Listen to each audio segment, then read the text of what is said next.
I'm going to be the first generation, as of today, as of this moment, that leaves our children a country that is not as far along as the one that we inherited. My dad states that we are back where we were pre-Brown v. Board.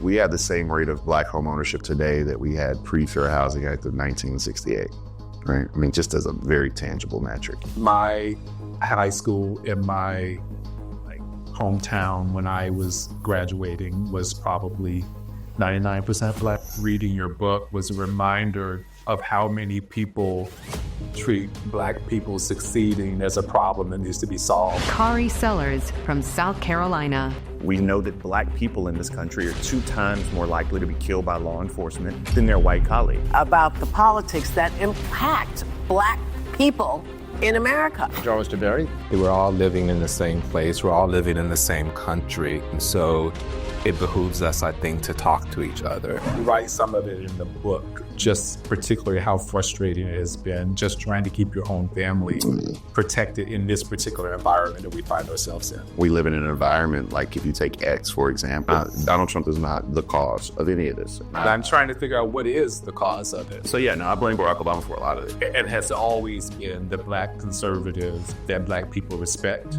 and then the Black conservative. No, so you have Black conservatives and then you have coons. So, Bakari, my family actually owes a debt to your family. Well, where I wanted to go was I thought you had people in South Carolina, but I think my dad in his 80 years of wisdom may have been off by a little bit. Yeah. So I'm from Holly Springs, Mississippi. Russ College is there. Of course. And so when the Freedom Workers came to town, my uncle was 17 and started going to Freedom School. Ended up in Atlantic City at that convention in '64. He and Dave Dennis were just there. So I was just with Dave Dennis and Dave Dennis Jr., who's one of the best journalists of my generation, undoubtedly. Yes. And Dave Dennis got a Hall of Fame recognition, and I was the keynote speaker in Charleston. Okay. Not too long ago. So Dave Dennis is, and the Dennises are amazing people. Yeah. And I was just saying, my dad was coming from, before he ended up in Holly Springs and Philadelphia, et cetera, he was coming from Miami University of Ohio, where they were doing their training work before they came down to the Freedom Schools and helped develop what is modern day Mississippi. What's interesting to hear my uncle talk about that summer, it was a mind expansion for him. Like he said, before the Freedom Workers, I think that I'm going to go to school in Holly Springs, because there were 2 Black colleges in my town when I was born. There was Russ College, and right across the street, there was Mississippi Industrial College. Mm-hmm. But now you have all these people coming to town, and they're from all these different places. It's like, wow, maybe I don't have to just stay here. Like, maybe I can go. And they're Black. So, yes. Yeah. So he ended up going to Brandeis. Oh, he went to Brandeis. In Waltham, Massachusetts. Yes. Where a lot he was one of the few, though. It was a clutch, but it wasn't. Yes.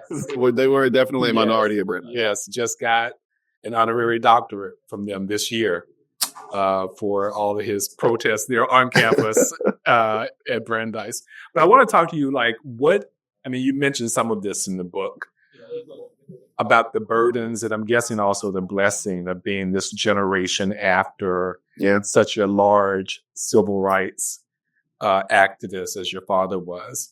What's the burden and what's the blessing? I don't know. Or is it the same? I guess I'm in those stages of grief now because I'm at the point where I'm more disappointed than anything, and I write about it in that. The best part of the book, I believe, is the epilogue. It's when you're writing a book, you have your introduction, which you usually write kind of last, and your epilogue is last, right? Yeah. And so, for me, it was just the realization that I'm going to be the first generation, as of today, as of this moment, that leaves our children a country that is not as far along as the one that we inherited. And what do you count when you say those things? Affirmative action, I'm guessing. You can, the affirmative action, reproductive rights, just our history being taught in schools, just the fierce attacks against pedagogy, sound pedagogy, the attacks against science or climate science. Here we are. We're having the arguably first or second most intense hurricane to hit the country in the next couple of days. Yes. And people are asking the question, why? And I can tell you why. Yes. Right. And, Yes. but it's those attacks against science and common sense.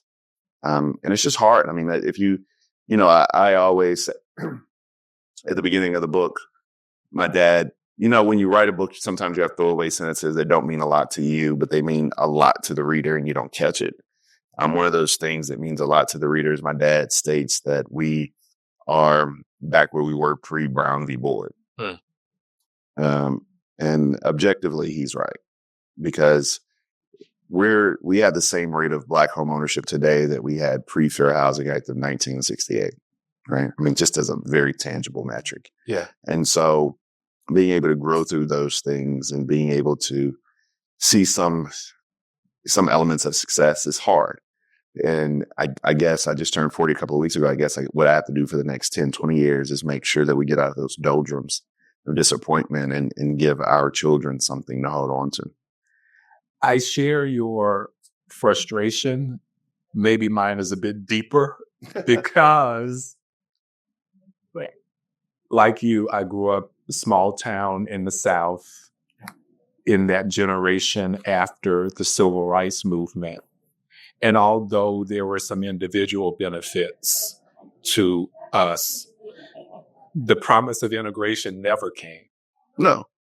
But it's a question of, and I ask my dad this all the time, this is when you get into those tense debates. And back when we were in Raleigh for, the anniversaries of SNCC, or we'd be at the Outer Banks with John Lewis and his wife and family eating crabs, on the table. And, I'd be young and know it all and want to challenge them and say, why did you all fight for integration? Yeah. Why did you not fight for individual resources? And, why did you not fight for those resources to come to our community? I guess the best example is probably Harry and Eliza Briggs. Harry and Eliza Briggs didn't necessarily fight for school integration when they filed Briggs v. Elliott, which was the first case filed in a landmark collection of cases known as Brown v. Board. All they wanted, though, was school buses for Black kids. Yeah. Right. That's all they wanted. And so, when you talk to my dad and those about it, of course, hindsight is whatever it is. And they tell you that they had the impression that with that integration would come the resources. And, it wasn't a missed battle or a loss by any stretch. I just think that we feel as if we thought we would have been further along today than we are. Yeah. And so my parents were born, my father born in 1945. Mine in 44. My mother was born in 1951. My mom in 51. Okay. Yeah. They never went to school with any white people. So my mom was a part of the desegregating class of Hamilton High School in Funkytown, as we call it, but Memphis, Tennessee. Okay. So, as much as my dad gets the SNCC and all that other stuff, my mom was also decently excluded or kind of taken out of the movement because her dad was a big Baptist preacher. Yeah. And so she went to a good high school, or she desegregated that high school, but that was about it. And she went to Gustavus Adolphus. You know how far away that is from the South? No. Is that Minnesota? Yes. Minnesota. Okay. Yes. Okay. So that's where my grandparents sent my mom to school, as far away as she possibly could. So my parents didn't go to school with any white people. My high school in my hometown when I was graduating was probably 99% Black. The only white people there were the ones who couldn't afford to go to the new segregation academy that formed the same summer that the federal government said that you have to integrate. You call them segregation academies, the white flight schools? Yes. So, and I'm from South Carolina. So what year did you graduate high school? 93. Okay. So I graduated high school in 2001.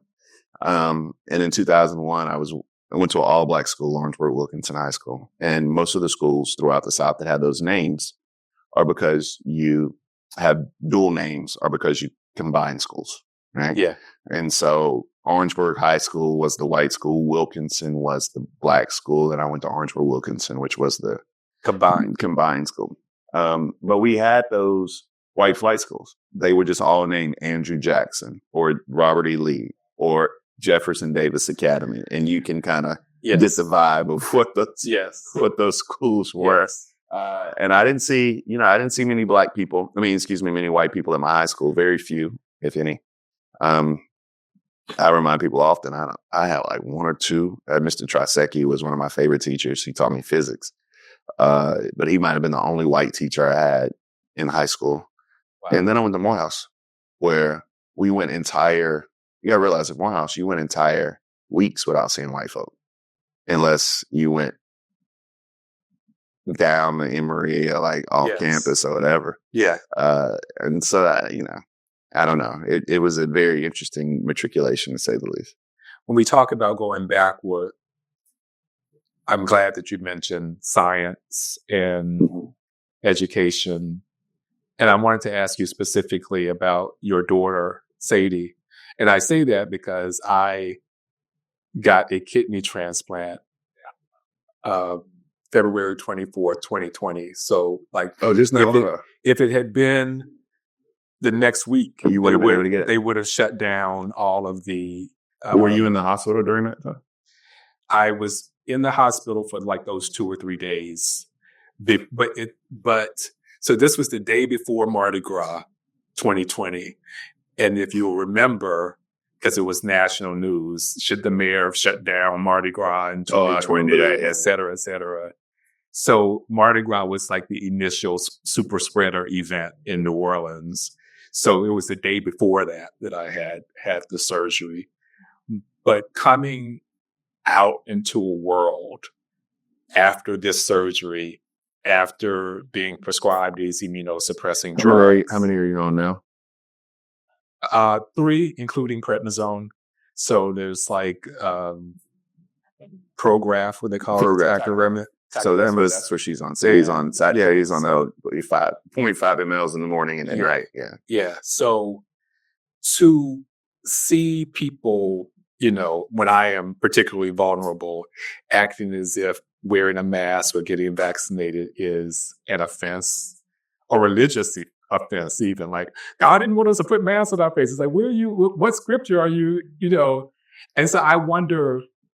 And you write some of it in the book, just particularly how frustrating it has been just trying to keep your own family protected in this particular environment that we find ourselves in. I mean, there's a lot of layers that we'll probably go into outside when we get there in terms of COVID and the lessons learned. But personally, it's quite difficult understanding the selfishness that we've enveloped ourselves in this country.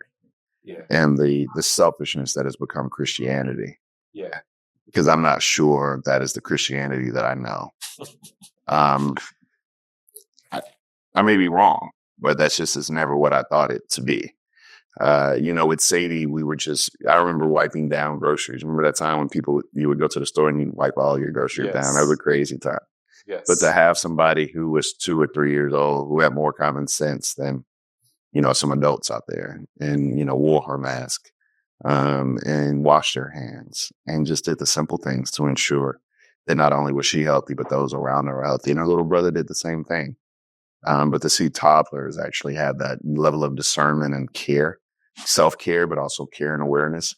But it's about the fact that now we live in an environment, like if you take X, for example, where it's just the free flow of ignorance, where people feel that the First Amendment means that you question absolutely everything, which is fine. But you don't question science with ignorance, right? You question science with fact. And if someone, I think it's the definition of intelligence when someone challenges your point of view with fact and you adapt. Correct. Right? That is what intelligence means. Then if you question it, accept an answer. Correct. The polar opposite, though, is someone challenges your presumption with fact and you double down. That is the fundamental definition of ignorance. Yeah. And we have more of the latter than the former. And I'm just trying to, I don't want to blame Donald Trump for all of our problems. No. First of all, Donald Trump is not the cause of any of this. I'm trying to figure out what is the cause of it. What made so many people in this country averse to facts? Like was talking with my colleague Well, see, I get Barack Obama. I get opposing Barack Obama. I don't get wanting to drink raw milk. You see what I'm saying? Like, yeah, I get, okay, but looking up at the sun during the middle of a lunar eclipse or whatever type of eclipse it was, where Donald Trump took his solar eclipse. Yes. Like where he took his glasses off and looked, that is special. Yes. Okay. Drinking or taking dewormer. Yes, and fighting for it. Yes, that's a special level of stupid. But this culture of anti-intellectualism came as a reaction to 2028. You think so? Because he was himself an intellectual, or because he was black, or both? All of the above. I think that there was this. I think that when this black man got elected, people came out of the woodworks and were like, "Wait a minute now, like, what are we doing? How did this happen?" I mean, you've seen record turnout. Barack Obama won with 65 million votes. Donald Trump got 74. Correct. I mean, we're just talking about people who, and the country hasn't grown exponentially fast in that type of, to expect that type of growth would happen if you look at the just true raw data set. So yeah, no, I blame Barack Obama for a lot of this. Blame him? Oh, I told him that. Where does he say your response? He probably says, "Okay, we give you a deeply intellectual answer as to why." I think that it's funny because I don't say it's his fault, but I do blame him for this, and I blame everything that he stood for, and I blame the wave that he brought in, and I blame you had this reaction. I mean, with every amount of progress Black folk have made in this country, we've been counteracted with this amazing, fierce opposition and regression. I was going to say that reading your book was a reminder of how many people treat Black people succeeding as a problem that needs to be solved. Well, the best line I had in the book was white supremacy is defined as when you feel equality is oppression. Yeah. Period. I mean, that was when I wrote that, I was like, damn, I'm James Baldwin. You can't tell me I'm not James Baldwin when I put that down on paper. Like if you feel like equality is oppression, then that's the definition of white supremacy. That is what it is. And there are a lot of people in this country. I mean, you have to realize just the and we'll get into it as we go, but for every Reconstruction, just think about the counteraction against those periods of Reconstruction. Think about the fierce headwinds and how after those Reconstructions, there was a great deal of frustration, like I'm here today. Yeah. That you just sit in that frustration. So every amount of progress you make as a Black person in this country, you're met head on. It's Barack Obama. I mean, it's indisputable, but it is also just like, what do you do? That's kind of the frustration that I think is evident in the book. Well, I mean, I'm not too concerned about Black folk in terms of what do you do, because then it gets to the core and it gets to the root element of who we are. And there are 3 words in which I define Black people. And that's resilient, faithful, and then the other word is a little shaky as we get older and generations pass, but that's grace.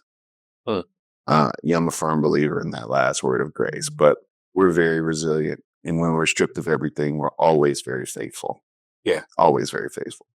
But that grace is something that we have become a little hot and cold towards. How are you feeling now about the hope for this multicultural democracy, this experiment that is the United States? I'm more concerned for Black men in this participatory democracy because I feel like we're getting left behind than any other group. In what way in particular? I just feel like for a long period of time, Black men have not been spoken to, which I write about in that book. The warning lights have been on for a long period of time. And you can't blame them, but instead of re-engaging at another level or knocking harder at the door, we just like, fuck this. Yeah. I'm going to deal with my own problems, my own house, and fix my own world. If you don't want to help me, if government doesn't want to help me, if Kamala or Donald don't want to help me, if Mike Johnson or King Jeffries, if I don't feel that in my life, then I have to take control and take the reins myself. And what happens is we forget that democracy is participatory. And by not participating, by not engaging, we dig ourselves a deeper hole. Because in the South, as you know, being a Southern boy, we had these sayings. And one of the sayings that we have in South Carolina is that if you're not at the table, you're on the menu. You said people stopped engaging Black men. Did Black men, and I'm not trying to allot blame here, I'm trying to figure out, like, what moment are we talking about? I think we see it with the emergence of Black girl magic. I think that someone was ingenious in creating divides and splits in our own families and households. And I think that there was a great deal of promise, and rightfully so, giving to Black girl magic and the rise thereof, because women were the backbone, or are the backbone of the Democratic Party, and have, from Fannie Lou. You got to realize that if I did a Mount Rushmore of civil rights activists, it would be all Black women. It's Sarah Mae Fleming, it's Shirley Chisholm, it's Ella Baker, it's Fannie Lou Hamer. Like, that's my Mount Rushmore. So I say that without trying to pit one against the other. But what I am also saying is that while we gave that credence, and while we gave that praise, and rightfully so, and gave that time, we drew a wedge between a household, and Black men were looked at as being less than, or not listened to, or the pain that they were going through, or trying to make those ends meet simply was not something that people cared to understand or cared to hear. And that's fine, unless you have to pay the price at the ballot box, which we are having that true reckoning right now of, how do we get these Black men to come outside and vote? How do we get Black men in Atlanta, Detroit, Milwaukee, Philadelphia to come outside? How do we get them engaged? Because in today's world, the race is between three people. And here I am, like I'm on CNN again. I've been yelling this since I've been blue in the face, but it's between three people, and people act like I'm silly, but it's let me guess, Harris, Trump, or nobody? In the couch. Harris, Trump, and the couch. And right now, Harris's biggest threat is not Donald Trump, it's the couch. Why do you think, again, not trying to pit anybody against each other, why do you think that Black women don't have to be encouraged to be engaged in the same way it seems that some Black men do? I think because there have been policy points that have been driven towards engaging Black women over time. Is there an equivalent to, like, a Latasha Brown? Well, Cliff Albright. Okay. Who runs the same organization. Quentin James, who does Collective PAC. So, yeah, the answer is yes. Yeah. They're out there. Mondale Robinson, right? They're out there. But is there an equivalent to someone getting on stage and saying that we're going to have a Black female Supreme Court justice in Ketanji Brown Jackson? Is there an equivalent to someone saying that I was gonna hold that remark. What, if you say Clarence Thomas, then this is over. No, what I was trying to say is, how would you phrase that to make that point clear? You're gonna have a real brother on the Supreme Court? Well, we're gonna go back to Clarence, or we're gonna go back to Thurgood or something. I mean, there's certain things which I think I pitched some things. I expect to see some things in the next week or so from them that include, like, lowering the age for colorectal and prostate exams, expanding a sickle cell registry, My Brother's Keeper, expanding that, nationalizing that, putting more Black men in the classroom, talking about SBA small loan programs, particularly directed at Black men for things like, I'm a lawyer by trade. And so when I get people in and out of a situation, like, I got 2 or 3 people right now that are like, man, dog, all I need is $35,000 because I just want a box truck. That's what they need. And you get a box truck right now, you go out and make over $100,000. Yeah. But you just need there's no way you're going to do that working 2-3 jobs, paying child support, et cetera. And one of the other things I pitched to them, which hopefully they adopt, is making child support tax deductible. And you're like, Bakari, that's a wild idea. It is, but it's a really good idea. And let me tell you why. You know what else is tax deductible? Alimony, right? Okay. You know what happens with a child income tax credit? You have to be a custodial parent. 50% of Black men are non-custodial parents. So you don't even get the benefit of the tax credit. But if you make child support tax deductible, not only do you get that tax deductible, but you have more Black men who are more inclined to pay into the system and not fall behind. It benefits the family. Interesting. I want to ask you, are you still friends with Tim Scott? Yeah. What do y'all talk about? Life. I mean, just We don't talk about politics. I mean, unless I need something. I mean, you got to realize outside of Jim Clyburn, I don't have nobody else to go to. I mean, if you call me one day and like, look, I got a cousin in South Carolina needs a passport tomorrow, then I'm gonna call Tim. Yeah. But just life. He loves my dad. He admires me. Tim was born into that belief system. You know, he is the product of a single mom who, you know, he spent a lot of time with the Cathy family. From Chick-fil-A, went to Charleston Southern. We had different upbringings. Mm-hmm. And he truly believes that he wants to get America to a place where Black folk are free. He has a different definition of freedom, and he has a different path to get there. But I don't question his heart. I say this example all the time, and it's kind of crude saying it in front of you. But if he needed a kidney, I'd give him one. I just never vote for him. And I don't think anything's wrong with those. I don't think anything's wrong with those politics.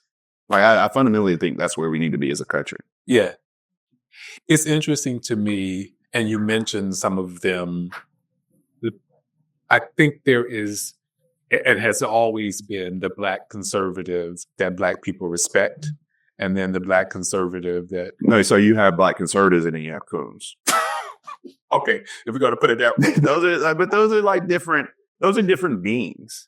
Like Michael Steele is a conservative. Sure, Michael Singleton's a conservative. Tim Scott is a conservative. You know, I don't know what Stephen A. is. I don't know what Ice Cube is. I don't know what Vernon, the state senator from Georgia is, or Derek, the pastor, Derek, what's it, Scott? Is that his name? Is Daryl Scott. Daryl Scott. In Cleveland. In Cleveland. Like, I don't, you know, that's a lot. Like Alan Keyes. I mean, so I firmly believe that there are people, J.C. Watts, who believe that conservatism is the best path for Black people going forward.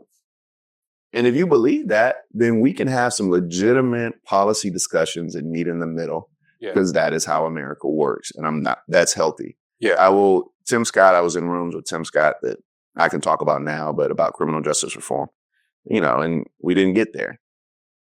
You know, I felt like he was an honest broker, but we didn't get there. Opportunity zones are Tim Scott, though. How you redevelop a lot of these poor African-American communities and get people to go in and redevelop in those areas. That's his. Yeah. And so I'm cool with that. But the people who are just out here shilling and cooning and all that other, what did my Morehouse brother call them, man, tan, and sleeping in. You know, it is what it is. Yeah. It just, like I said, is a reminder that we have always been politically diverse. You know, that Black people are bigger than any. We're not a monolith. One particular political party, as we should be.